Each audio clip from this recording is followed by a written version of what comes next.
অপরাধমূলক কর্মকাণ্ডে জড়িত এবং দেশবিরোধী ও ধ্বংসাত্মক আন্দোলন সমাবেশে উস্কানিদাতাদের গ্রেপ্তার করা হবে বলে জানিয়েছেন স্বরাষ্ট্র উপদেষ্টা লেফটেন্যান্ট জেনারেল অবসরপ্রাপ্ত জাহাঙ্গীর আলম চৌধুরী।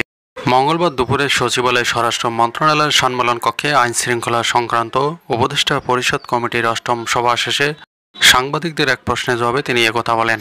স্বরাষ্ট্র উপদেষ্টা বলেন, সার্বিক আইন শৃঙ্খলা পরিস্থিতি নিয়ে আলোচনা করা হয়েছে। স্বাধীনতা ও জাতীয় দিবস এবং আসন্ন পবিত্র ঈদ উল ফিতর উপলক্ষে যাতে আইন শৃঙ্খলা পরিস্থিতি স্বাভাবিক ও নিয়ন্ত্রণ থাকে সে বিষয়ে করণীয় সম্পর্কে আলোকপাত করা হয়েছে। অপরাধমূলক কর্মকাণ্ডে জড়িত এবং দেশবিরোধী ধ্বংসাত্মক আন্দোলন সমাবেশে উস্কানিদাতাদের গ্রেপ্তার করা হবে। আগামী ২৭শে মার্চ থেকে রেলপথে যাত্রায় মূল ভিড় শুরু হবে বলে জানিয়েছেন রেলপথ মন্ত্রণালয়ের সচিব মোহাম্মদ ফাহিমুল ইসলাম। তিনি বলেন, এই ভিড় চলবে গার্মেন্টস ছুটির দিন থেকে ঈদের আগের দিন পর্যন্ত। এই সময় যেন কেউ ট্রেনের ছাদে চড়তে না পারে সেজন্য স্টেশন এলাকায় ২৭ তারিখ থেকে কোনো মই বা টুল রাখা যাবে না। মঙ্গলবার দুপুরে ঢাকা রেলওয়ে স্টেশনের ভিআইপি রুমে ঈদের ট্রেন ও যাত্রী নিরাপত্তা বিষয়ক এক বৈঠক শেষে একথা জানান তিনি।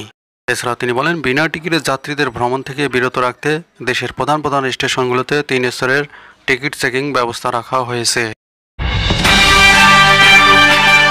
সরকারের চাওয়া অনুযায়ী ৯টি বিষয়ের উপর দ্রুততম সময়ের মধ্যে মতামত দেওয়া হবে বলে জানিয়েছেন নির্বাচন কমিশনের সিনিয়র সচিব আক্তার আহমেদ।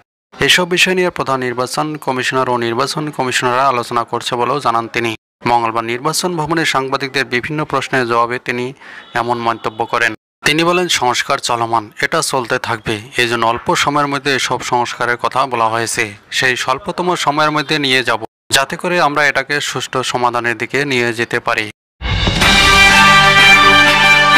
সরকারের বেঁধে দেওয়া সময়ের মধ্যে শ্রমিকদের বেতন বোনাস পরিশোধ না করায় ১২টি কারখানার মালিকের বিরুদ্ধে বিদেশ যাত্রায় নিষেধাজ্ঞা দেওয়া হয়েছে বলে জানিয়েছেন নৌ পরিবহন এবং শ্রম কর্মসংস্থান উপদেষ্টা ব্রিগেডিয়ার জেনারেল অবসরপ্রাপ্ত ডক্টর এম সাখাওয়াত হোসেন। মঙ্গলবার থেকেই এই নিষেধাজ্ঞা কার্যকর হয়েছে। মঙ্গলবার দুপুরে সচিবালয়ে নৌ পরিবহন মন্ত্রণালয়ের সম্মেলন কক্ষে বেক্সিমকো ইন্ডাস্ট্রিয়াল পার্কের শিল্প প্রতিষ্ঠানগুলোর বর্তমান শ্রম পরিস্থিতি এবং আসন্ন ঈদ উল ফিতরের পর্বে শ্রমিক অসন্তোষ নিরসনে করণীয় নিয়ে আয়োজিত সংবাদ সম্মেলনে এই তথ্য জানান শ্রম উপদেষ্টা। এবং বিভিন্ন দাবিতে সাভারের হেমায়েতপুরে সড়ক অবরোধ করে বিক্ষোভ করেছে পোশাক শ্রমিকেরা। মঙ্গলবার সকালে হেমায়েতপুরের ঋষিপাড়ায় অবস্থিত জিন্স ম্যানুফ্যাকচারিং কোম্পানির শ্রমিকরা হেমায়েতপুর সিংগাইর আঞ্চলিক সড়ক অবরোধ করে বিক্ষোভ করেন। এতে সড়কটির দুপাশে যান চলাচল বন্ধ হয়ে যায়। সংস্কার কমিশনগুলো দেওয়া সুপারিশ বিষয়ে জাতীয় ঐক্যমত কমিশনে মতামত দিয়েছে গণসংহতি আন্দোলন। এতে সংস্কার কমিশনের সুপারিশের ৯০% সঙ্গে একমত পোষণ করেছে দলটি। মঙ্গলবার জাতীয় সংসদ ভবনে ঐক্যমত কমিশনের কার্যালয়ে কমিশন সদস্য ডক্টর বদরুল আলম মজুমদারের কাছে নিজেদের মতামত হস্তান্তর করে গণসংহতি আন্দোলনের একটি প্রতিনিধি দল। জাতীয় পর্যায়ে গৌরবোজ্জ্বল ও কৃতিত্বপূর্ণ অবদানের স্বীকৃতি হিসেবে ৭ জন বিশিষ্ট ব্যক্তিকে ২০২৫ সালের স্বাধীনতা পুরস্কার তুলে দিয়েছেন অন্তর্বর্তীকালীন সরকারের প্রধান উপদেষ্টা অধ্যাপক ডক্টর মোহাম্মদ ইউনূস। মঙ্গলবার সকালে রাজধানীর ওসমানী স্মৃতি মিলনায়তনে এই পদক তুলে দেওয়া হয়। এবার স্বাধীনতা পুরস্কার পেয়েছেন বিজ্ঞান ও প্রযুক্তিতে অধ্যাপক জামাল নজরুল ইসলাম মরণোত্তর, সাহিত্য মীর আব্দুল শুকুর আল মাহমুদ মরণোত্তর, সংস্কৃতিতে নভেরা আহমেদ মরণোত্তর, সমাজসেবায় স্যার ফজলে হাসান আবেদ মরণোত্তর, মুক্তিযুদ্ধ ও সংস্কৃতিতে মোহাম্মদ মাহবুবুল হক খান ওরফে আজম খান মরণোত্তর, শিক্ষা ও গবেষণার বদরুদ্দিন মোহাম্মদ উমর এবং প্রতিবাদী তারুণ্য আবরার ফাহাদ মরণোত্তর।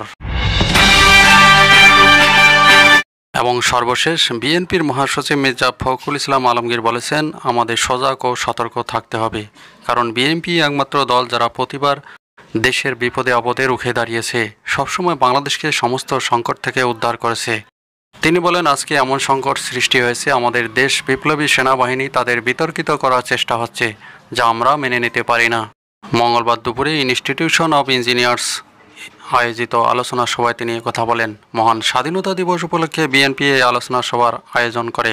এছাড়াও তিনি আরও বলেন, যারা আমাদের দেশকে রক্ষা করে সংকটের সময় পাশে এসে দাঁড়ায় তাদেরকে কখনোই আমরা বিতর্কিত হতে দিতে পারি না।